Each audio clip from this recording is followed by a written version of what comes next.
यस्या प्रभावमतुलं भगवाननन्तो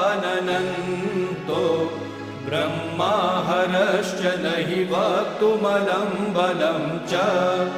सा चण्डिकाखिलजगत्परिपालनाय नाशाय चाशुभभयस्य मतिं करोतु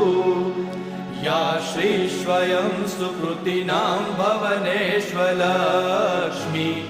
पापात्मनां कृतधियां हृदयेषु बुद्धि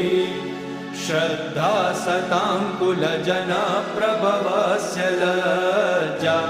तां त्वां नतास्म परिपालय देवि विश्वं किं वर्णयाम तव रूपमचिन्त्यमेतत् किं चातिवीर्यमसुरक्षयकारि भूरि